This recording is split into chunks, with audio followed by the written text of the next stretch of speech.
الله وحده لا شريك له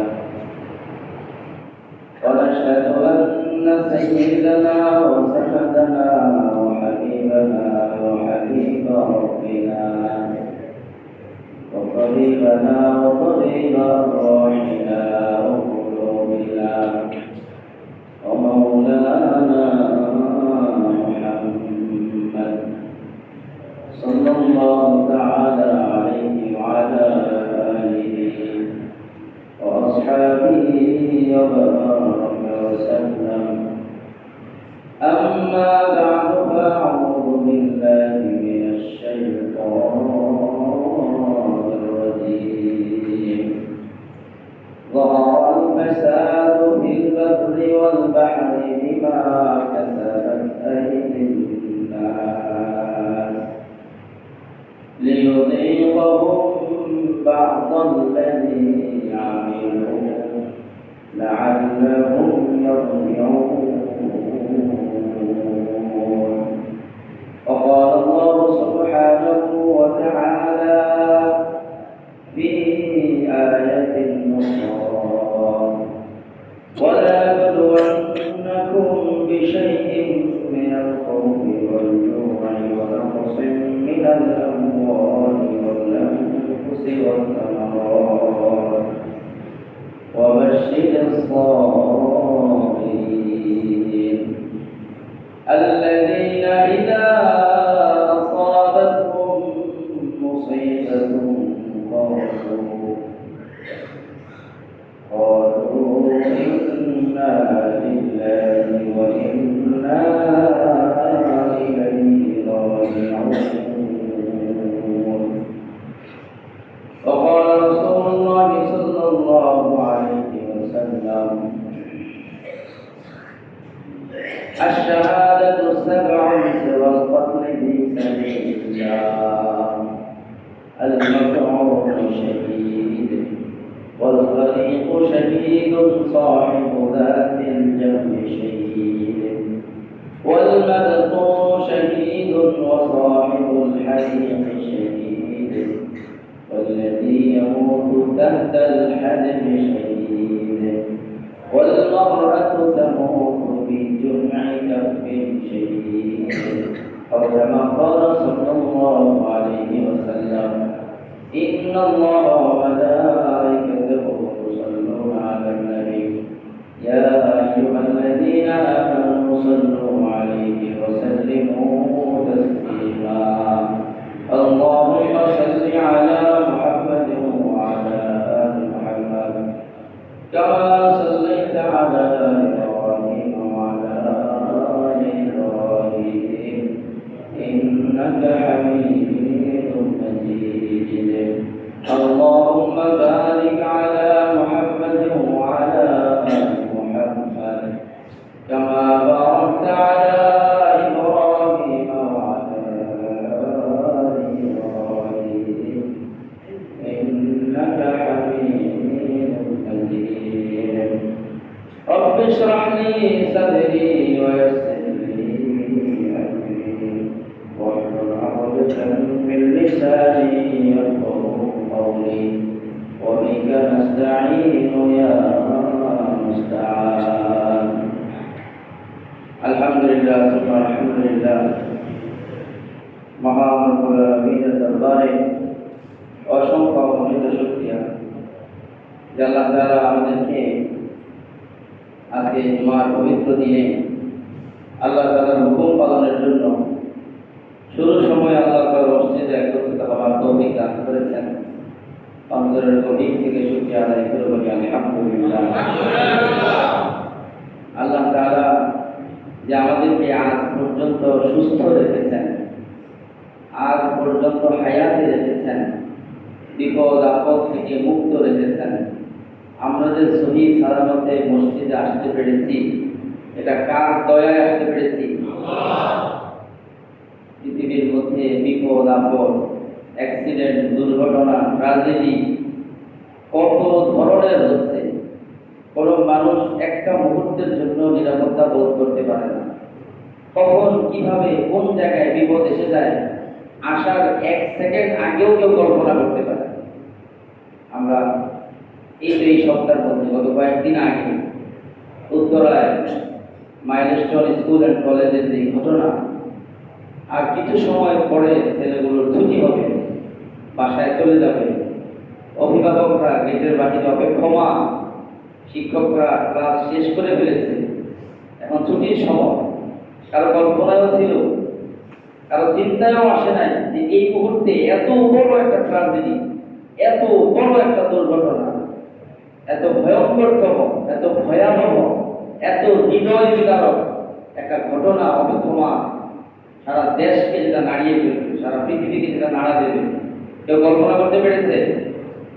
আল্লাহ তাআলা কোরআনের মধ্যে এগুলোই বলেছেন যে হঠাৎ করে বিপদ এসে যাবে, হঠাৎ করে মুসিবত এসে যাবে, অথচ তোমরা এটা কল্পনাও করতে পারো না।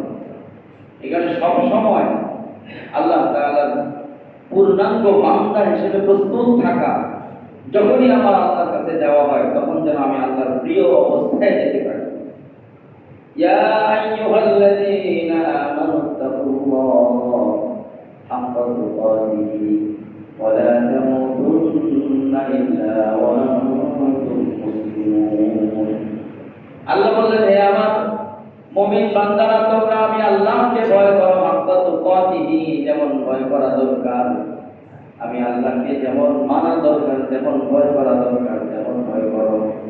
ওয়ালা তামুতুন্না ইল্লা ওয়া আনতুম মুসলিমুন, মুসলমান না হয়ে তোমরা মৃত্যুবরণ করো না, মুসলমান না হয়ে তোমরা আমি আল্লাহর কাছে এসো না। এখন আমি আল্লাহর কাছে কখন যাব এটা কি আমার জানা আছে? কোন সময় আল্লাহর কাছে চলে যাব জানা আছে? আল্লাহু আকবার। এই কারণে প্রতিটা মুহূর্তে প্রস্তুত থাকা, প্রতিটা মুহূর্তে রেডি থাকা, প্রস্তুত থাকা যে এই মুহূর্তে যদি আমার বিদায় ঘন্টা বেজে যায় তাহলে এখনই আমি রেডি আছি। কিন্তু এই জায়গাটায় আমরা সবাই দুর্বল, এই জায়গাটায় আমরা সবাই অক্ষম। কি বলেন? সবাই প্রতি মুহূর্তে রেডি, আমি প্রস্তুত, আমার লেনদেন পরিচ্ছন্ন, আমি ক্লিয়ার। এই মুহূর্তে আমরা জমায় আসছি। এখন যদি আমাদেরকে প্রশ্ন করা হয় যে আমাদের মধ্যে আমি সহ, আল্লাহু আকবার, আল্লাহ আমাদের সবাইকে মাফ করে দেন, আমরা সবাই এদের মধ্যে কে আছে যে এই মুহূর্তে আল্লাহর কাছে যাওয়ার জন্য প্রস্তুত? আমরা কয়জন হাত তুলতে পারবো? কয়জন বুকের মধ্যে হাত রেখে বলতে পারবো যে আমি আল্লাহ আপনার কাছে যাওয়ার জন্য প্রস্তুত? অথচ হতে পারে এই মসজিদের এই মুহূর্তটাই আমার জীবনের শেষ মুহূর্ত। আল্লাহ তাআলা ঘটনাগুলো এক এক করে ঘটাচ্ছেন। আজকে এই ঘটনা নিয়ে যে একটা কথাবার্তা বলবো। কোরআনুল কারীমের সূরা রুমের 141 নম্বর আয়াত তেলাওয়াত করেছি এবং সূরা বাকারার 155 নম্বর আয়াত তেলাওয়াত করেছি। এই প্রসঙ্গের উপরে কিছু কথা বলার আছে। এই যে মাইলস্টোনে যে ঘটনা ঘটে গেল, এই ঘটনা কারণ কি, এই ঘটনার প্রেক্ষাপট কি, কি জন্য এই ঘটনা ঘটে? পৃথিবীতে কোনো কাজ এমনি এমনি ঘটে না, বলে যেভাবে ঘটে যায় এভাবে এভাবে হয়ে যায়। আপনাদের মসজিদে আসতেন, এভাবে এভাবে চলে আসতেন, আমি যে এখানে বসছি এমনি এমনি হয়ে গেছে। কোনো কিছু এভাবে পৃথিবীতে হয় না, প্রত্যেকটার পিছনে কোনো উপকরণ থাকে, কারণ থাকে। এই ঘটনার পিছনে কারণ কি, কেন এরকম দুর্বিষহ ঘটনাগুলো ঘটে? এই ঘটনা বাংলাদেশে প্রথম না, এরকম আরো ট্রাজেডি পিছনে ঘটেছে। আল্লাহ তাআলা আমাদেরকে মাফ করুক, সামনে আর না ঘটুক বলেন আমিন। কিন্তু আমি আর আপনি যতই বলি সামনে না ঘটুক, কোনো কাজের যখন কারণ তৈরি হয়ে থাকে, উপকরণ যখন প্রস্তুত থাকে, সেটা ঘটবেই। কোন জায়গায় আগুন লাগছে, আগুন জ্বলতেছে, আমি আর আপনি খুব দোয়া করতেছি এই আগুন যেন না পোড়ায়, এই আগুন যেন না জ্বালায়। কি বলে, আগুন লাগলে জ্বলবে না, পড়বে না? আগুন লাগলে তো পড়বেই। বৃষ্টি হচ্ছে, আমি আর আপনি মাথায় ছাতা দেই নাই, কিন্তু আমি আর আপনি খুব দোয়া করতেছি আল্লাহ বৃষ্টি হইতেছে, তুমি আমাদের ভিজাইও না। কিন্তু মাথার উপর কি নাই? ছাতা নাই, কোনো ছাদের নিচে দাঁড়াই নাই। কি বলেন, বৃষ্টিতে ভিজবো কি ভিজবো না? কারণ যতক্ষণ বহাল থাকে এই কারণের ফলাফল ততক্ষণ ঘটবেই, রেজাল্ট আসবেই। এই ঘটনার পিছনে কারণ কি? মাইলস্টোনের ঘটনা, এর আগে রানা প্লাজার ঘটনা, নিমতলি আগুন লেগে কতগুলো মানুষ চোখের সামনে একদম ছাই হয়ে গিয়েছে, সেখানকার ঘটনা। আরো বড় এফআর টাওয়ারের ঘটনা, বাংলাদেশের বড় বড় অগ্নিকাণ্ডের ঘটনাগুলো, ঘটেছে, চোখের সামনে ঘটেছে। এগুলোর পেছনে কোনো কারণ নাই, কারণ আল্লাহ বলেছেন। 2 নম্বর, এই দুর্বিষহ ঘটনায়, এই ট্রাজেডিতে যারা প্রাণ হারিয়েছে, যারা পুড়ে শেষ হয়ে গেছেন, কোরআন হাদিসে তাদের ব্যাপারে কি বলা হয়েছে, আল্লাহ তাআলা এবং আল্লাহর রাসূল তাদের জন্য কি সুসংবাদ দিয়েছে, এই বিষয়ে আলোচনা করব। যে সকল মা বাবারা তাদের কলিজার টুকরা সন্তানদেরকে হারিয়েছে, আল্লাহু আকবার। এক বাবা বলতেছিলেন যে আমি নিজের হাতে আমার 3টা সন্তানকে দাফন করেছি। নিজের হাতে নিজের সন্তানকে দাফন করা, আমরা যারা এই পরিস্থিতির সম্মুখীন হই নাই, আল্লাহ তাআলা আমাদের সবাইকে হেফাজত করেন, এই পরিস্থিতির সম্মুখীন না করেন। যারা হয়নি তারা বুঝতে পারবো না পৃথিবীর সবচেয়ে ভারী বোঝা, পৃথিবীর সবচেয়ে ভয়ঙ্করতম বোঝা সেটা যে বাবার কাঁধে সন্তানের, একটা নয় 3টা সন্তান, কারো 2টা সন্তান, কারো চোখের সামনে পুরো পরিবার নাই হয়ে গেছে। কি ভয়াবহ! এর চাইতে আরো ভয়াবহ যে ঘটনা প্রতিনিয়ত গাজায় ঘটতেছে। আমরা তো একদিনে এখানে আজ পর্যন্ত যেটা পত্রিকার রিপোর্ট, 32 জন শহীদের খবর পাওয়া গিয়েছে, 32 জন পুড়ে মারা গিয়েছে। সংখ্যা নিয়ে অনেক হইচই, অনেক সংখ্যা, অনেক কিছু হচ্ছে। অ্যাকুরেটলি সংখ্যা কোনটা কমিটি তৈরি করে দেওয়া হয়েছে এটা পরে প্রকাশ করে। আমরা এর আগে কোনো পক্ষেই নিশ্চিত কিছু বলতে পারবো না। পত্রিকার রিপোর্টে 32 জন, কিন্তু প্রতিনিয়ত গাজায় কতজন করে শহীদ হচ্ছে? কোনদিনের রিপোর্টে 100-150 নিচে আসে না। আল্লাহু আকবার! কি অবস্থা চলতেছে ওটা! দুর্ঘটনা কোনোটাই কাম্য না, কিন্তু আমরা এখানকার অবস্থা যদি আমাদেরকে এভাবে ভাবায়, এভাবে ভোগায়, এভাবে আমাদের অস্ত্রসিক্ত করে, এভাবে আমাদের হৃদয়ে আঘাত হানে, তাহলে সেখানে প্রতিনিয়ত কি করবে? আল্লাহু আকবার! আল্লাহ তাআলা পুরো পৃথিবীর সব মুসলমানের দ্রুত মুক্তির ব্যবস্থা করেন। তো যে সকল মা বাবারা আমাদের সন্তান হারিয়েছে তাদের জন্য কোরআন হাদিসে সান্ত্বনার বাণী আসছে। কি আসছে, আল্লাহ কি বলছেন এই বিষয়ে আলোচনা করব। উদ্ধার কাজে কয়েকজন মহিষী মানুষ এবং নারী শহীদ হয়েছেন, তাদের জন্য কিছু কথাবার্তা আছে। এরপরে এই বিষয়ে আমাদের করণীয় কি, সামনে করণীয় কি, এই সকল ঘটনার পিছনে বাংলাদেশের দায়ী কারা, যদি আল্লাহ তাআলা তৌফিক দেয় কয়েকটা বিষয়ের উপর আলোচনা করব। আল্লাহ তাআলা সহিভাবে বলার তৌফিক দান করেন। কোরআনুল কারীমের সূরা রোমের 41 নম্বর আয়াত তেলাওয়াত করেছে। কেন এই ঘটনা ঘটলো, কি কারণে এই দুর্ঘটনাগুলো ঘটে, আল্লাহ রাব্বুল আলামিন কোরআনুল কারীমের সূরা রোমের 41 নম্বর আয়াতের মধ্যে বললেন, যাহারাল ফাসাদু ফিল বাররি ওয়াল বাহর বিমা কাসাবাত আইদিন নাস। যাহারাল ফাসাদু, জমিনের মধ্যে, ফিল বাররি ওয়াল বাহর, স্থলভাগে অথবা জলভাগে, জমিনের শুকনো জায়গায় অথবা সমুদ্রের মধ্যে, জলাশয়ের মধ্যে, নদী নালার মধ্যে, সাগরের মধ্যে, রাস্তাঘাটে, ব্রিজ কালভার্টে, রোডের মধ্যে যত ধরনের দুর্ঘটনা ঘটে, যত ধরনের সমস্যা দেখা দেয়, যত ধরনের ট্র্যাজেডি হয়, যত ধরনের অ্যাক্সিডেন্ট হয়, আল্লাহ বলেছেন যাহারাল ফাসাদু ফিল বাররি ওয়াল বাহর বিমা কাসাবাত আইদিন নাস। এগুলো সবগুলো মানুষের আমলের ফলাফল। কিসের ফলাফল? বিমা কাসাবাত আইদিন নাস। আইদি মানে হাত, মানুষের হাত যা কামাই করে ওইটাই দুনিয়াতে ঘটে। জলে এবং স্থলে, সমুদ্রে যদি কোনো দুর্ঘটনা ঘটে, এই দুর্ঘটনার পিছনে অবশ্যই কোনো মানুষের হাত, অবশ্যই কোনো মানুষের অপকর্ম রয়েছে।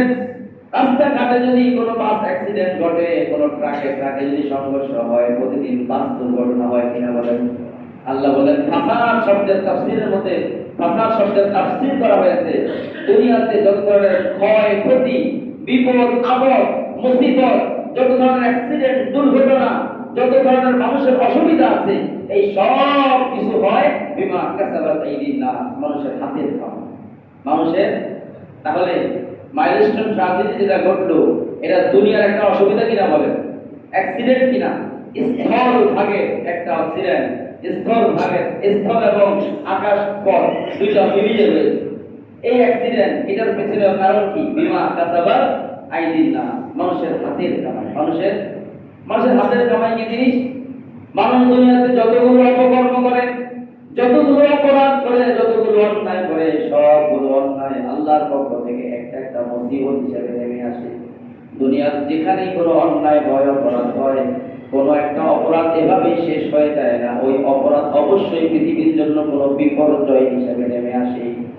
আল্লাহ বলেন লিউযীকাহুম বা'দাল্লাযী আমিলু, আল্লাহ রাব্বুল আলামিন তাদের আমলের, তাদের কৃতকর্মের কিছু শাস্তি তাদেরকে দুনিয়াতেই দিতে চান, কিছু শাস্তি আল্লাহ দুনিয়াতেই পৌঁছাতে চান, লাআল্লাহুম ইয়ারজিউন, যাতে তারা এই শাস্তি পাওয়ার পরে আল্লাহর দিকে ফিরে আসে।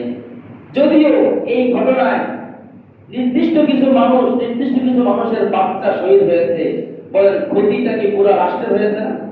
পুরো রাষ্ট্র সফল না? এবং এটা মিলেই তো রাষ্ট্র, জনগণ মিলেই তো রাষ্ট্র। আজকে মাইলস্টোন হয়েছে, কালকে ক্যাম্পিয়ানে হবে না কে বলে, কে বলেছে? পরশুদিন নিউক্লিয়াসে হবে না কে জানে? তো এর পরের দিন অমুক মাদ্রাসায় হবে না কে জানে? এর পরের দিন অমুক মসজিদে হবে না কে গ্যারান্টি দিবে? এর পরের দিন ফতুল্লায় হবে না কে গ্যারান্টি দিবে? উত্তরায় হয়েছে, এরপরে বনানীতে হতে পারে, গুলিস্তানে হতে পারে, নিমতলিতে হতে পারে, পদ্মা ব্রিজের আগে হতে পারে, ফরিদপুরে হতে পারে, মাদারীপুরে হতে পারে, সারা বাংলাদেশের বিভিন্ন জায়গায় হতেই তো আছে, হতেই তো পারে। তাহলে এই সমস্যাগুলো তো জাতীয় সমস্যা। এই জাতীয় সমস্যার মধ্যে জাতীয় অপরাধ দায়ী। জাতীয় সমস্যার পিছনে কি অপরাধ দায়ী? জাতীয় অপরাধ দায়ী। আল্লাহ রাসূল সাল্লাল্লাহু আলাইহি ওয়াসাল্লাম স্পষ্ট করে বলেছেন। হযরত আব্দুল্লাহ ইবনে আমর রাদিয়াল্লাহু তাআলা আনহু থেকে বর্ণিত হাদিসের মধ্যে এসেছে, সুনানে ইবনে মাজাহ 4019 নম্বর হাদিস। আল্লাহ রাসূল সাল্লাল্লাহু আলাইহি ওয়াসাল্লাম একবার মুহাজির সাহাবায়ে কেরামের সামনে দাঁড়ালেন। মুহাজির সাহাবায়ে কেরামের সামনে দাঁড়িয়ে বললেন, খামসুন ইযা উলিবতুম উবতুলিতুম বিহিন্না উঈদুকুমুল্লাহু তাআলা আন হাযিহিল খামসি।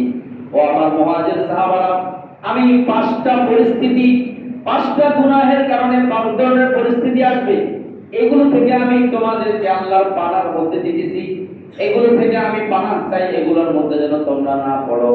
এই পাঁচটা বড় বড় অন্যায়, এই পাঁচ অন্যায়ের পাঁচ ধরনের শাস্তি আসবে। পাঁচটা অন্যায়ের কথা বললেন, এর মধ্যে এক নাম্বার হলো লাম তাযহারিল ফাহিশাতু ফি কওমিন কাত্তু হাত্তা ইউলিনু বিহা ইল্লা ফাশা ফিহি মুত্তাউন ওয়াল আউজাউল্লাতী লাম তাকুন ফি আসলাবিহিম। আল্লাহ রাসূল বললেন, কোন জনপদের মধ্যে, কোন জাতির মধ্যে যদি অশ্লীল কাজ ছড়িয়ে যায়, লাম মা ফাশাতিল ফাহিশাতু ফি কওমিন, কোন জাতির মধ্যে যদি অশ্লীল কাজ ছড়িয়ে যায়, এমন ভাবে ছড়িয়ে যায়, ইউলিনু বিহা, এগুলো তারা প্রকাশ্যে করতে থাকে। আপনি বাংলাদেশের মধ্যে অশ্লীল কাজ, গান, ডান্স, নাটক, সিনেমা, তারপরে অর্ধনগ্ন নারীদের ছবি, পোস্টার, এগুলো কি লুকায় লুকায় হচ্ছে না প্রকাশ্যে হচ্ছে? এগুলো প্রকাশ্যে হচ্ছে না লুকায় হচ্ছে? বলেন হাত্তা ইউলিনু বিহা। আল্লাহ রাসূল বলেন, কোন জাতির মধ্যে যদি অশ্লীলতা ছড়িয়ে যায়, বেহায়াপনা যদি ছড়িয়ে যায়, প্রকাশ্যে তারা যদি এগুলো করতে থাকে, ইল্লা ফাশা ফিহি মুত্তাউন, আল্লাহ রাব্বুল আলামিন তাদেরকে মহামারীতে আক্রান্ত করেন, বিভিন্ন ধরনের মহামারী দিয়ে আক্রান্ত করেন। মহামারী আছে কি আছে না বলেন? এই ডেঙ্গু এক মহামারী। এরপর শুনলাম এক চুলকানি, সারা দেশের মানুষ চুলকানিতে আক্রান্ত, মহামারীর রূপ ধারণ করতেছে। ডেঙ্গুর সমস্যা, এই সমস্যা, সেই সমস্যা, ব্যাপক আকার। ওয়াল আউজাউল্লাতী লাম তাকুন ফি আসলাবিহিম, আল্লাহ তাআলা তাদেরকে এমন নতুন নতুন রোগে আক্রান্ত করেন যে এই রোগের কথা তাদের পূর্ববর্তীরা কোনোদিন শুনেও নাই। এই কথাটা আমরা বাস্তবে দেখতেছি কিনা বলেন? নতুন নতুন রোগে আক্রান্ত করেন যে রোগের কথা তাদের পূর্ববর্তীরা কোনোদিন শুনেও নাই। আজকে এমন এমন রোগ ডাক্তাররা বলতেছে, হসপিটালে গেলে এমন এমন রোগের কথা সামনে আসতেছে যে এই রোগের কথা আজ থেকে 20 বছর 30 বছর আগে আমরা কেউ শুনিও নাই। আমাদের বাপ-দাদারা এই রোগের সাথে পরিচিত ছিলেন। কিছু রোগ তো ব্যাপক হয়ে গেছে, ডায়াবেটিস, সবার আছে ডায়াবেটিসের প্রবলেম, অল্প কিছু ইল্লা মাশাআল্লাহ আল্লাহ তাদেরকে বাঁচাইছেন। তাদের গ্যাস্ট্রিকের প্রবলেম ম্যাক্সিমাম মানুষ আছে আক্রান্ত, হার্টের প্রবলেম, কিডনির সমস্যা, এই সমস্যা, সেই সমস্যা, কি বলেন? তারপরে ওই যে আরো কত ধরনের অসুবিধা, উচ্চ রক্তচাপ, নিম্ন রক্তচাপ, এগুলোর প্রবলেম, ব্যাপকভাবে মানুষ এগুলোতে আক্রান্ত। আর এমন এমন রোগ যেগুলো নতুন নাম শুনছি, এর আগে শোনাও যায় নাই। আবার এমন রোগ যেটা ডাক্তাররা বলতেছে সমস্যা আছে, কিন্তু কি সমস্যা কেউ বের করতে পারে। মেশিন ফেল, জার্মানি মেশিন গুলো ফেল করতেছে, রোগ ধরা যাচ্ছে না। ট্রিটমেন্ট করতে করতে, চেকআপ করতে করতে, আর কোন চেকআপ পাস নাই, চেকআপের মধ্যে কোনো রোগ ধরা যাচ্ছে না, কিন্তু অসুবিধা শরীরের মধ্যে রয়ে গেছে। আছে কি আছে না বলেন? আল্লাহ রাসূল বললেন, ওই যে অশ্লীলতা কোন সমাজের মধ্যে ছড়িয়ে যায়, আল্লাহ তাদেরকে মহামারীতে আক্রান্ত করেন, এমন নতুন নতুন রোগে আক্রান্ত করেন যেগুলোর কথা পূর্ববর্তীরা কোনোদিন শোনেও না। এক নাম্বার। দুই নাম্বার, আল্লাহ রাসূল বললেন, লাম ইয়ানকুসুল মিকিয়াল ওয়াল মিজান ইল্লা উখিযু বিসসিনিন ওয়া শিদ্দাতিল মুউনা ওয়া জাওরিস সুলতানি আলাইহিম। কোন জাতি যদি মাপে কম দেয়, লাম ইয়ানকুসুল মিকিয়াল ওয়াল মিজানা, দাড়ি পাল্লায় মাপতে গিয়া কম দেয়, এরকম বিভিন্ন পাত্র দিয়া মাপতে গিয়া যদি কম দেয়, মাপার দুই ধরনের মাধ্যম, একটা হলো ওজনের মাপ, আর একটা হলো কোনো নির্দিষ্ট পাত্র দিয়া ভরে ভরে মাপে। তো পাত্র দিয়ে ভরে মাপা, যেটা পুরা দিয়া মাপা, এটা আগে ছিল, এখন কমে গেছে, এখন সব দাড়ি পাল্লা দিয়ে হয়। কি বলেন? কোন জাতি যদি মাপের মধ্যে কম দেয়, ওজনে কম দেয়, আল্লাহ রাসূল বললেন তাদেরকে আল্লাহ তিনটা শাস্তিতে আক্রান্ত করেন, তিনটা মুসিবতের মধ্যে আক্রান্ত করেন। এক নাম্বার হলো খিযু বিসসিনিন, ওই জনপদের মধ্যে অভাব অনটন দেখা দেয়, দুর্ভিক্ষ দেখা দেয়, এক নাম্বার।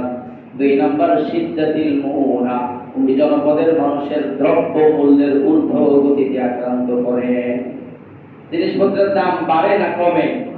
বাংলাদেশের একটা প্রসিদ্ধ উক্তি হলো, এই দেশে কোন জিনিসের দাম একবার বাড়লে আর কমে না। বাড়তে দেখেছি, কমতে কি বলেন? দ্রব্যমূল্যের ঊর্ধ্বগতি। এই গতি উপরের দিকে না নিচের দিকে? টাকার ইনকামের গতি যদিও নিচের দিকে, কিন্তু মূল্যের গতি কোন দিকে? মূল্যের গতি কোন দিকে? উপরের দিকে। উপরের দিকে কেমন? রকেটের গতিতে উপরের দিকে।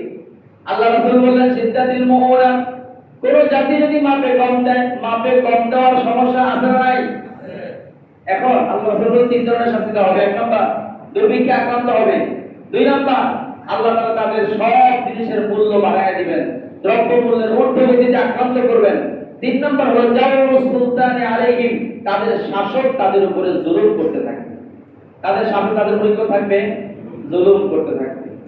এই তিন সমস্যা আমাদের মধ্যে নাই। বাংলাদেশের মধ্যে তিন সমস্যার একটাও নাই। বাংলাদেশের মধ্যে অবমূল্যন নাই। বাংলাদেশের জিনিসপত্রের দাম একদম সস্তা। বাংলাদেশের শাসক গোষ্ঠী আমাদের জন্য খুব ভয়াবহ।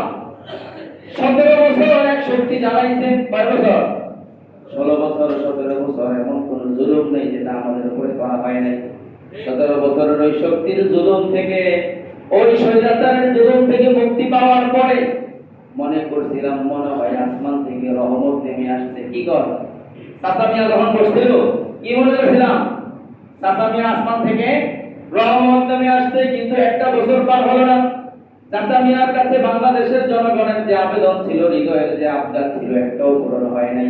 চাচা শুরু করছে তা ওই যে পশ্চিমের যে মুরব্বী, ওই মুরব্বীদের এজেন্ডা বাস্তবায়ন ছাড়া কোনো উদ্দেশ্য তার নাই। ঠিক কিনা? এই চাচার কাছে আমাদের অনেক দাবি দাওয়া ছিল, অনেক আবদার, অনেক আবেদন ছিল যে আপনি বাংলাদেশের এই এই জায়গায় সমস্যাগুলো ঠিক করে দেন, সংস্কার করেন। এই দেশের মধ্যে অনেক সংস্কার, এবং যেগুলো না করলে এই জাতি কোনোদিন মুক্তি পাবে না। এই জাতি জীবনে উন্নতি করতে পারবে না, সামনে আগাতে পারবে না, নিরাপত্তা নিশ্চিত হবে না। রাস্তাঘাট ঠিক নাই, ব্যবসা বাণিজ্য ঠিক নাই, অফিস আদালতগুলো ঠিক নাই, মামলা করে শান্তি নাই, না জালেম হইয়া জালেমরা দিন দিন আগাইতেছে, মাধ্যমরা দিন দিন নিচে নামতেছে, কোন জায়গায় শান্তি নাই। আদালত পাড়াকে আপনি সংস্কার করেন, চিকিৎসা খাতকে আপনি সংস্কার করেন, প্রযুক্তি খাতকে সংস্কার করেন, সামরিক খাতকে সংস্কার করেন, প্রতিরক্ষা ব্যবস্থাকে সংস্কার করেন, রাস্তাঘাটকে সংস্কার করেন, নেতৃত্বের জায়গাগুলো সংস্কার করেন, রাজনৈতিক দলগুলোকে সংস্কার করেন, সংবিধানের মধ্যে জালেমানা যত কথা আছে, জালেমানা যত ধাপ আছে, এগুলোকে সংস্কার করেন। এই সংস্কার বাদ দিয়া সে সংস্কার লইছে আমেরিকাটা, যেই দেশের মানুষ সমকামিতাকে ঘৃণা করে, যেই সমকামিতার কারণে আসমান থেকে আযাব নেমে আসে, সেই সমকামিতাকে প্রতিষ্ঠা করার জন্য সর্বোচ্চ শক্তি ব্যয় করতেছে। মানবাধিকার কমিশন বাংলাদেশে প্রতিষ্ঠা করার জন্য উঠে পড়ে লেগেছে। সারা দেশের মানুষ জাতিসংঘের মানবাধিকার কমিশনকে প্রত্যাখ্যান করতেছে, সকল ওলামায়ে কেরাম বিরুদ্ধে, এটার বিরুদ্ধে আওয়াজ তুলতেছে। কারো কথা না নিয়ে জাতিসংঘ বলি না, এটা হলো জাতি ধ্বংস। জাতিসংঘ নামক একটা ইন্টারন্যাশনাল অর্গানাইজেশন আছে না, জাতিসংঘ। কিন্তু এক্স্যাক্টলি এটা জাতিসংঘ নয়, এটা জাতি ধ্বংস, ঠিক না? জাতিসংঘ যদি হয়ে থাকতো তাহলে আজকে প্রায় 2 বছর গাজার মধ্যে পৃথিবীর সর্বমধ্যম নিষ্ঠুরতম নির্যাতন নিপীড়ন চলতেছে। কোরআনের মধ্যে আমরা পেয়েছি ফেরাউন বনী ইসরাঈলকে কচু কাটা করত। কোরআনের মধ্যে আল্লাহ বলেছেন ইযবিহু আবনাআহুম ওয়া ইস্তাহয়ী নিসাআহুম, ছেলে সন্তানদেরকে ধরে ধরে জবাই করে হত্যা করত, মেয়েদেরকে রেখে দিত। কোরআনের মধ্যে সেই জুলুমের কথা আমরা শুনেছি ফেরাউন করত। 2 বছরে ইসরায়েল নেতানিয়াহু গোষ্ঠী যে নির্যাতন নিপীড়ন করেছে, পৃথিবীর সকল ফেরাউন এবং নমরুদের নির্যাতনকে হার বানিয়েছে। কোথায় তোমাদের মানবাধিকার? কোথায় তোমাদের মানবাধিকার? দৃশ্যগুলো সহ্য করার মতো নয়। প্রত্যেকটা শিশু সন্তানের হাড্ডিগুলো দেখা যায়, আর কিছুই দেখা যায় না। গাজার মধ্যে এতদিন বোমা বর্ষণ করে লাশের পর লাশ তৈরি করা হয়েছে, সারিবদ্ধ লাশ। আর এখন সব দিক থেকে খাদ্যের ওখানে যাতায়াত বন্ধ করে দেওয়া হয়েছে। এখন ক্ষুধার যন্ত্রণায় মারা হচ্ছে। গাজাবাসীর এখনকার কথা হলো বোমার আঘাতে মরে যেতাম সেটা তো ভালো ছিল, ক্ষুধার যন্ত্রণায় যেটা মারা যাচ্ছি এটা তো বোমার চাইতেও ভালো। কোথায় তোমাদের মানবাধিকার? কোথায় জাতিসংঘ? বাংলাদেশের মানবাধিকার এখন তোমাদের মানবাধিকার কার্যালয় চালু করতে হয়। বাংলাদেশে 16 বছর যখন আমরা নির্যাতিত ছিলাম তখন কোথায় ছিল মানবাধিকার? তাদের মানবাধিকারের উদ্দেশ্য হলো তারা কিছু এজেন্ডা নিয়ে কার্যালয় প্রতিষ্ঠা করবে। এই দেশে এলজিবিটিকিউ সমকামিতাকে প্রতিষ্ঠা করবে। এই দেশে তারা কিছু নোংরামি প্রতিষ্ঠা করবে। তারা কিছু অশ্লীলতাকে বাজারজাত করবে। সেই অশ্লীলতাকে যখন ওলামায়ে কেরাম বাধা দিবে, তাওহীদি সমাজ যখন বাধা দিবে, সেই সমকামীদেরকে যখন বাধা দিবে, তখন তারা তাদের পক্ষে, ওই অন্যায়কারীদের পক্ষে মানবাধিকারের স্লোগান নিয়ে দাঁড়াবে। অন্যায়গুলো প্রতিষ্ঠা করার জন্য বাংলাদেশে মানবাধিকার কার্যালয় তারা প্রতিষ্ঠা করতে যাচ্ছে। তোমাদের এই মানবাধিকার অসভ্য আমেরিকা, অমানবিক আমেরিকা, তোমাদের কাছে আমাদের মানবাধিকার স্বীকার করার দরকার নেই। আমাদের মানবাধিকারের জন্য কোরআন রয়েছে, আমাদের মানবাধিকারের জন্য হাদিস রয়েছে, 1400 বছরের ইসলামের সমৃদ্ধ ইতিহাস রয়েছে। পৃথিবীতে যতদিন পর্যন্ত মুসলমানরা ক্ষমতায় ছিল মানবাধিকার কিভাবে প্রতিষ্ঠা করতে হয় দেখিয়েছে। শুধু মুসলমানদের অধিকার নয়, মুসলমানরা কাফের, ইহুদি, নাসারা, খ্রিস্টানদের অধিকার পর্যন্ত প্রতিষ্ঠা করে দেখিয়েছে। তোমাদের থেকে আমাদের মানবাধিকার শিখতে হবে। সারা দেশের মানুষ মানবাধিকারের বিরুদ্ধে কথা বলতেছে। আপনারা হয়তো জানেন না বিষয়টা স্পষ্টভাবে, আমিও কোনোদিন আলোচনা করি নাই। বাংলাদেশে জাতিসংঘের মানবাধিকার কার্যালয় খোলার একমাত্র উদ্দেশ্য হলো তাদের কিছু পশ্চিমা খারাপ এজেন্ডা আছে, তাদের কিছু পশ্চিমা খারাপ চক্রান্ত আছে। সেই চক্রান্তগুলো এখানে বাস্তবায়ন করবে। যখনই কেউ বাধা দিতে যাবে মানবাধিকারের নামে তাদেরকে সাইজ করা হবে। এটা হলো তাদের মানবাধিকার। আজকে এই বিষয়ের উপরে সেই বাইতুল মোকাররমে বিক্ষোভ সমাবেশ আছে এবং প্রতিবাদ সভা আছে। আমরা যারা বাড়ি যাব আল্লাহ তাআলা তাদের জন্য দোয়া করব। কোনোভাবে যদি এই পশ্চিমা মানবাধিকারের নামে এই সংগঠন যদি বাংলাদেশে তাদের শিকড় কেড়ে ফেলে, তাহলে বাঙালি জাতি ইসলাম ঈমান নিয়ে দেশে থাকতে পারবে না। এই দেশে ইসলাম ঈমান নিয়ে থাকা যাবে না। যাই হোক, আমি বলতেছিলাম যে 3 সমস্যা যদি কেউ মাপে কম দেয়, এর মধ্যে একটা হলো দুর্ভিক্ষে আক্রান্ত হবে, 2 নাম্বার হলো দ্রব্যমূল্যের দাম বেড়ে যাবে, 3 নাম্বার হলো আল্লাহ তাআলা তাদের উপরে জালেম শক্তিকে বসায় দিবে। বলেন আমরা কি জালেমদের হাত থেকে মুক্তি পাচ্ছি? যারাই ক্ষমতায় বসতেছে তারা আমাদের আবেগ নিয়ে খেলতেছে। আমরা জুলাই সেই ট্র্যাজেডিতে 2000 প্লাস আমাদের ভাইরা শহীদ হয়ে গেছে। লাশগুলো কত বিভৎস ভাবে রাস্তায় পড়েছিল। সেই জুলাই হত্যাকাণ্ডের বিচার আজ পর্যন্ত হয় নাই। জুলাই সনদ পর্যন্ত আজ পর্যন্ত ঘোষণা করা হয় নাই। জালেমদেরকে এখনো পর্যন্ত ভালোভাবে পাকড়াও করা হয় নাই। যে যেভাবে জুলুম করেছে তার যেভাবে বিচার হওয়া দরকার ছিল সেই বিচার এখনো হয় নাই। যারা আহত তারা এখনো পর্যন্ত পূর্ণাঙ্গ চিকিৎসা সেবা পায় নাই। যারা পা হারিয়েছে, হাত হারিয়েছে, চোখ হারিয়েছে, তাদেরকে এখনো পর্যন্ত রাষ্ট্রীয়ভাবে সেই মর্যাদা দেওয়া হয় নাই। এগুলো বাদ দিয়ে অন্য কাজ করতেছে। তাহলে আমাদের শাসক গোষ্ঠী যারা আমাদের উপরে বসে তারা কি আমাদের উপরে অনুগ্রহকারী না জুলুমকারী? এটাই তো আল্লাহ রাসূল বলেছেন। আল্লাহ তাদেরকে 3 শাস্তি দেন, এর মধ্যে জালেমদেরকে তাদের উপরে বসায় দেন। আল্লাহ রাসূল বললেন 3 নম্বর অপরাধ, ওয়ালাম ইয়ামনাউ যাকাত আমওয়ালিহিম, কোন জাতি যদি তাদের মালের যাকাত দেওয়া বন্ধ করে দেয়, ইল্লা মুরিয়াল কাতরা মিনাস সামা, যদি যাকাত দেওয়া বন্ধ করে দেয় আল্লাহ রাব্বুল আলামিন তাদের উপরে অনাবৃষ্টি চাপিয়ে দেন, আসমান থেকে বৃষ্টি বন্ধ করে দেন।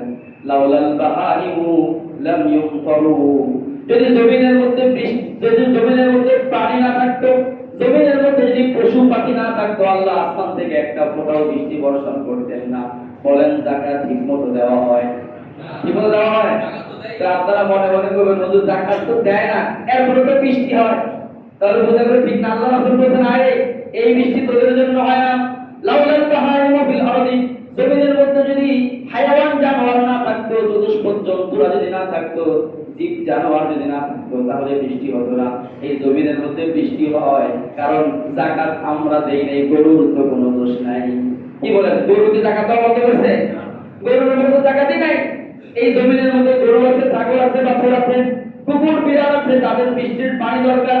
যদি বৃষ্টি না পড়ে তাহলে জমিন তামা হয়ে যাবে, উত্তপ্ত হয়ে যাবে, পশু পাখি বাঁচতে পারবে না। এই পশু পাখির জন্য আল্লাহ রাব্বুল আলামিন বৃষ্টি বর্ষণ করে। কিন্তু কোন জাতি যদি যাকাত দেওয়া বন্ধ করে দেয়, আল্লাহ রাব্বুল আলামিন আসমানের রহমতের বৃষ্টি তাদের জন্য বন্ধ করে দেয়। এটা কয় নাম্বার হলো? 4 নাম্বার। 5 নাম্বার, ওয়ালাম ইয়ানকুদু আহদাল্লাহি ওয়া আহদা রাসূলিহি ইল্লা সাল্লাল্লাহু আলাইহি আদুওয়াম মিন গায়রিহিম। কোন জাতি যদি আল্লাহর ওয়াদা ভঙ্গ করে, আল্লাহর রাসূলের ওয়াদা ভঙ্গ করে, আল্লাহ রাব্বুল আলামিন তাদের উপরে তাদের দুশমনদেরকে চাপায়া দিবেন। কাদেরকে চাপায়া দিবেন? দুশমনদেরকে। আল্লাহর ওয়াদা, আল্লাহ রাসূলের ওয়াদা, কোরআনের মধ্যে আমাদের থেকে আল্লাহ তাআলা কিছু ওয়াদা নিয়েছেন। আমাদের থেকে আল্লাহ কি নিয়েছেন? কিছু ওয়াদা নিয়েছেন। আমরা জিনা করব না, আমরা চুরি করব না, আমরা অপরকে ঠকাবো না, আমরা মাপে কম দেব না, আমরা মিথ্যা বলবো না, আমরা খেয়ানত করব না, আমরা একে অপরকে হত্যা করব না। এগুলো সূরা মুমিনুনের শুরুতে আল্লাহ তাআলা আমাদের থেকে কিছু ওয়াদা নিয়েছেন। আমরা এক আল্লাহর বিধানের উপরে চলবো। এই ওয়াদাগুলো যখন কোন জাতি ভঙ্গ করতে থাকে, এই ওয়াদাগুলো যখন নষ্ট করতে থাকে, আল্লাহ রাসূল বললেন শাস্তি স্বরূপ সাল্লাল্লাহু আলাইহি আদুওয়াম মিন গায়রিহিম, আল্লাহ রাব্বুল আলামিন তাদের উপরে এমন দুশমনকে চাপায়া দেন যারা তাদের বহিরাগত দুশমন, অন্য দুশমনকে চাপায়া দেন। বলেন অন্য দুশমন আমাদের উপরে চেপে বসেছে কি বসে নাই? এর আগে এক দুশমন ছিল, এর আগে এক দুশমন ছিল দাদা বাবুরা। সীমান্তের ওই পারের দাদা বাবুরা আমাদের উপরে চেপে বসা ছিল। আমাদের অর্থনীতিকে তারা শোষণ করতেছিল, আমাদের চিকিৎসা খাতকে তারা ধ্বংস করে দিচ্ছিল, আমাদের দেশের ব্যবসায়িক জায়গাগুলোকে ধ্বংস করে দিচ্ছিল। এক ধরনের শক্তি আমাদের উপরে চেপে বসেছিল। এখন ওই ধরনের শক্তি পুরোপুরি বিদায় করার আগে আরেক শক্তি বসতেছে, ঠিক না? ওটা পুরোপুরি ডিলেট করার আগে আরেক শক্তি চেপে বসতেছে। আল্লাহ রাসূলের কথা মিথ্যা নয়। আল্লাহ রাসূল বলেছেন আল্লাহ এবং আল্লাহর ওয়াদা যখন কোন জাতি বাস্তবায়ন না করবে, ওয়াদা যখন ভঙ্গ করতে থাকবে, আল্লাহ তাআলা ভিন দেশি দুশমনদেরকে তাদের উপরে চাপায়। সেটাই হচ্ছে। 5 নম্বরে আল্লাহ রাসূল বলেছেন কোন জাতি যখন মা লাম তাহকুম আইম্মাতুহুম বিকিতাবিল্লাহ ইল্লা জাআলাল্লাহু বাসাহুম বাইনাহুম, কোন জাতি যতক্ষণ পর্যন্ত তাদের মাঝে আল্লাহর কিতাবকে সংবিধান হিসেবে গ্রহণ না করে, কোন জাতি যতক্ষণ পর্যন্ত আল্লাহর আইনকে, আল্লাহর বিধানকে তাদের বিধান না বানায়। আমরা কি আল্লাহর কিতাবকে সংবিধান হিসেবে গ্রহণ করেছি? বল গ্রহণ করেছি রাষ্ট্রীয়ভাবে? লা মা লাম তাহকুম বিকিতাবিল্লাহি আইম্মাতুহুম, কোন জাতির শাসকরা, কোন জাতির নেতারা, সরকার যদি আল্লাহর কিতাব দ্বারা ফয়সালা না করে, আল্লাহর আইন দ্বারা ফয়সালা না করে, আমাদের ফৌজদারি আদালত কি আল্লাহর বিধান দ্বারা পরিচালিত হয়? চোরের শাস্তি আল্লাহর বিধানে হয়, জিনাকারীর শাস্তি আল্লাহর বিধানে হয়, হত্যাকারীর শাস্তি আল্লাহর বিধানে হয়। কোন জাতির শাসকরা যদি আল্লাহর বিধানকে তাদের দেশে প্রয়োগ না করে, জাআলাল্লাহু বাসাহুম বাইনাহুম, আল্লাহ রাব্বুল আলামিন ওই জাতিকে পরস্পরের মধ্যে যুদ্ধের মধ্যে লাগায়া দেয়, এক দলকে আরেক দলের বিরুদ্ধে লাগায়া দেয়। বলেন আমরা পুরো বাংলাদেশের 18 কোটি মানুষ সবাই একসাথে ভাই ভাই হয়ে থাকি না মারামারি করি? কি বলেন, মারামারি আছে না নাই? একটা আরেকজনের মধ্যে লাগছে কি লাগছে না? বরং আন্দোলনের সময় যারা এক প্ল্যাটফর্মে ছিল, এক স্টেজে ছিল, তাদের কাজ মিলিয়েছিল, অল্প দিনের ব্যবধানে তারাই আবার যুদ্ধের মধ্যে লেগে গেছে, ঠিক না? কেন? এই যুদ্ধ থেকে মুক্তি নাই। এই আন্তঃদ্বন্দ্ব, এই আন্তঃকলহ, এই যে আভ্যন্তরীণ যে দ্বন্দ্ব, এর থেকে মুক্তি নাই যতক্ষণ পর্যন্ত সংবিধান আল্লাহর কিতাবকে গ্রহণ না করা হবে। আল্লাহর কিতাব যতক্ষণ পর্যন্ত রাষ্ট্রে বাস্তবায়ন না করা হবে ততক্ষণ পর্যন্ত ভাই ভাই সংঘাত, পরিবারে পরিবারে, এলাকায় এলাকায়, মহল্লায় মহল্লায় সংঘাত বন্ধ হবে পাঁচ অপরাধের কথা আল্লাহ রাসূল বলছেন এবং পাঁচ অপরাধের পাঁচ ধরনের শাস্তির কথা বলছেন।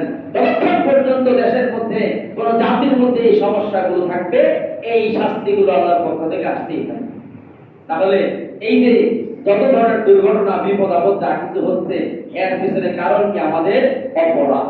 জাতীয় অপরাধের কারণে জাতীয় শাস্তি, আঞ্চলিক অপরাধের কারণে আঞ্চলিক শাস্তি। সময় শেষের দিকে এতক্ষণ তো এক ধরনের আলোচনা হলো, এখন একটু সুসংবাদ শোনে। আল্লাহু আকবার।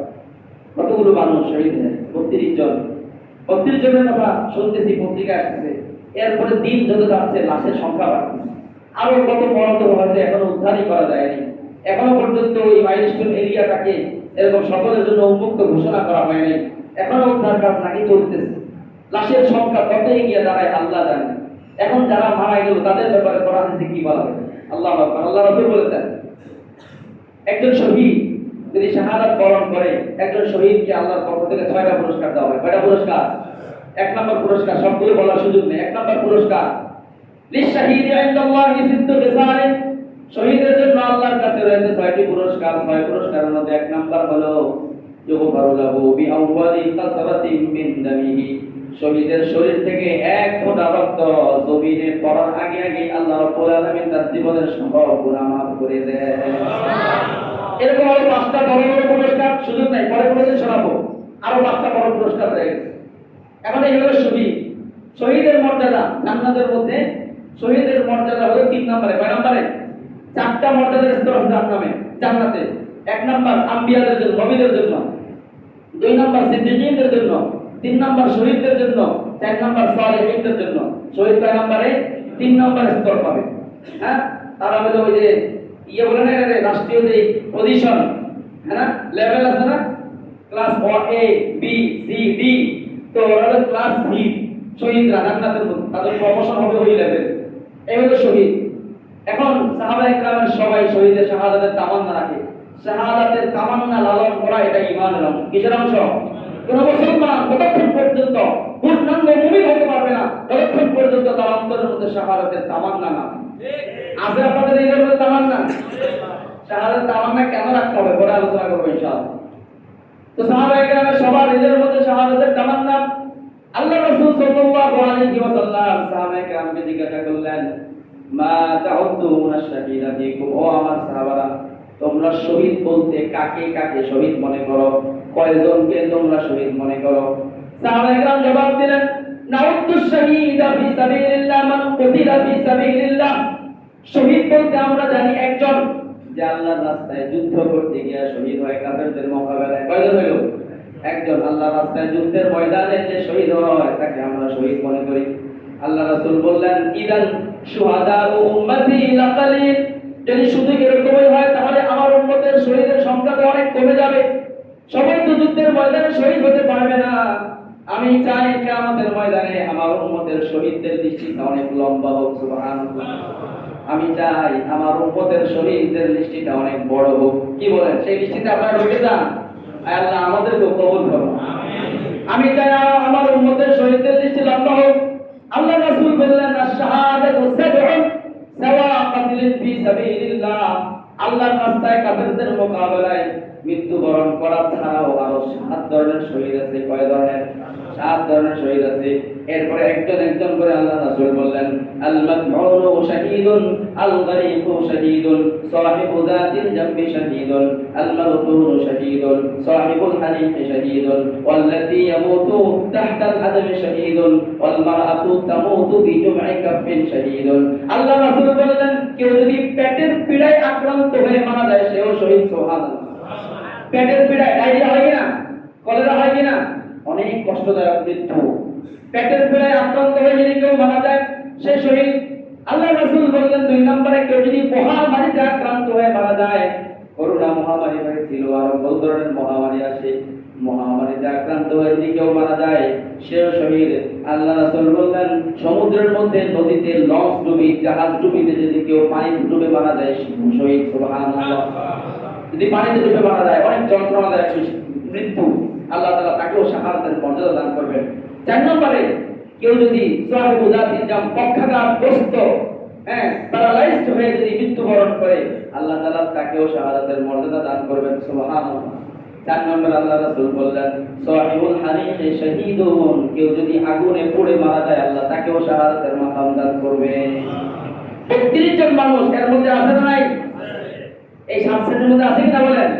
আল্লাহ রাসূল বলেন আল্লাযী ইয়ামুতু তাহতাল হাদাম, কারো উপরে যদি দেয়াল চাপা পড়ে, উপর থেকে যদি দেয়াল ভেঙে যায়, ওই যে ভবনের নিচে পড়ে মারা যায়, ভবন ধসে মারা যায়। রানা প্লাজার মধ্যে কতগুলো মানুষ মারা গিয়েছে, রানা প্লাজায় যতগুলো মানুষ মারা গিয়েছে, যারা ইমানদার সবাই শহীদ হয়ে আল্লাহর কাছে পৌঁছে গেছে।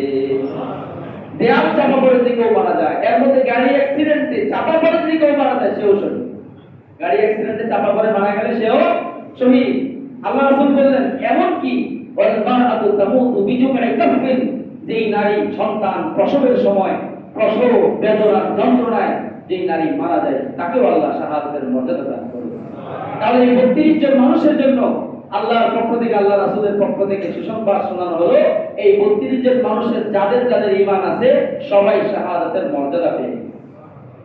সময় শেষ হয়ে গেছে। এখন এদের মধ্যে অনেক অভিভাবক আছে, তাদের কলিজার টুকরা সন্তান হারায় গেছে।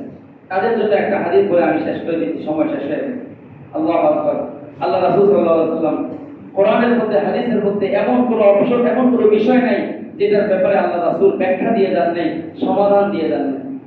আল্লাহ রাসূল সাল্লাল্লাহু আলাইহি ওয়াসাল্লাম বলেন কোন পিতা, কোন মাতা যদি সন্তান মারা যায়, নাবালেগ সন্তান যদি মারা যায়, অনেক নাবালেগ বাচ্চারা মারা গেছে, একটা মহিলা আজ পর্যন্ত কাঁদতেছে, শুনলাম আরেকটা মহিলা সন্তানের সঙ্গে সেও দুনিয়া থেকে বিদায় হয়ে গেছে, কাঁদতেছে। আল্লাহ রাসূল বললেন ইদা মাতা ওয়ালাদুল আবদি, কোন আল্লাহর কোন বান্দার সন্তান যদি নাবালেগ অবস্থায় মারা যায়, ছোট অবস্থায় যদি মারা যায়, আল্লাহু লিমালাইকাতিহি, আল্লাহ ফেরেশতাদেরকে বলেন আকাবাসতুম ওয়ালাদা আবদি, ও আমার ফেরেশতারা তোমরা আমার গোলামের, আমার বান্দার সন্তানটাকে নিয়ে আসলাম।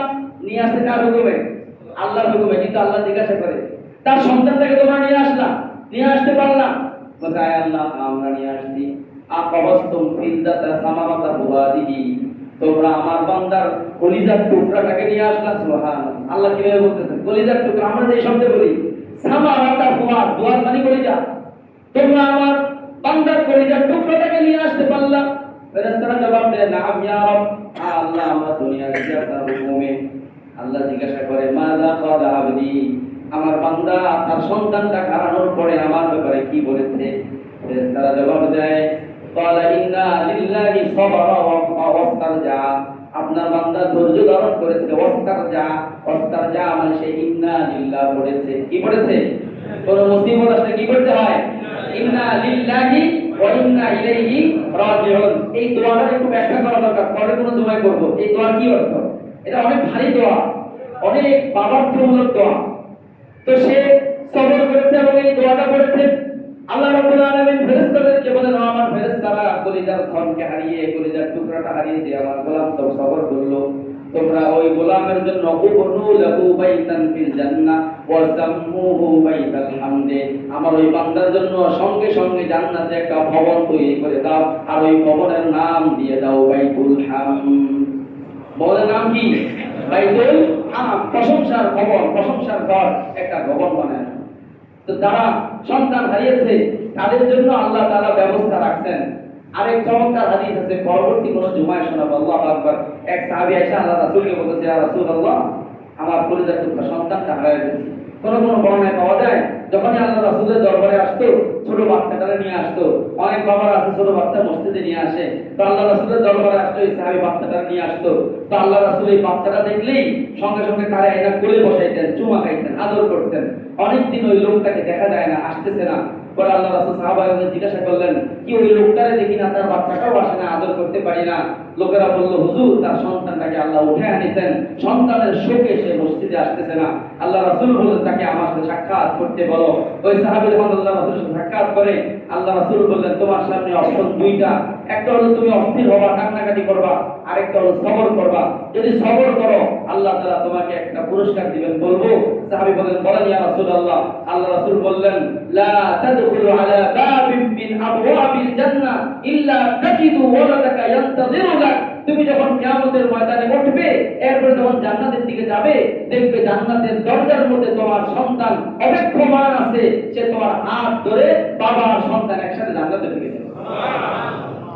ওই সাহাবী জিজ্ঞেস করেন ইয়া রাসূলুল্লাহ আলী খাসাতান আম লিল কুল্লি আম্মা, ইয়া রাসূলুল্লাহ এটা কি স্পেশাল শুধু আমার জন্যই, যে আমার সন্তানের এই অফারটা আমার জন্য, যে আমার সন্তান জান্নাতের দরজায় দাঁড়ায় থাকবে? আল্লাহ রাসূল বলেন না না, শুধু তোমার জন্য না, লিল কুল্লি আম্মাতান, আমার উম্মতের জানি ছোট বয়সে সন্তান হারিয়ে যাবে, যদি সে সবর করে ওই সন্তানকে আল্লাহ তাআলা তার রিসেপশনের জন্য, তাকে অ্যাকসেপ্ট করার জন্য জান্নাতের দরজায় অপেক্ষমান। তো যারা তাদের সন্তানকে হারিয়ে ফেলেছে তাদের জন্য সবরের উপকরণ আল্লাহ তাআলা রেখে দিয়েছেন। আমাদের জন্য করণীয় হলো আমরা তাদের জন্য দোয়া করি, আমরা সেই মা বাবার সান্ত্বনার জন্য দোয়া করি, যার যেদিক থেকে সহযোগিতা করার আছে করি। আল্লাহ তাআলা আমাদের সবাইকে কোরআন হাদিস অনুযায়ী আমাদের জীবন তৈরি করার তৌফিক দান করেন। ওয়াখিরু দাওয়ানা আলহামদুলিল্লাহি রাব্বিল আলামিন। মোদার মাঝে আরেকটা বিষয়, সময় অনেক লম্বা হয়ে গেছে। আমাদের মসজিদের ফান্ডের একটু দুর্বলতা চলতেছে, আপনারা জানেন। আলহামদুলিল্লাহ আমাদের এখানে মুসল্লি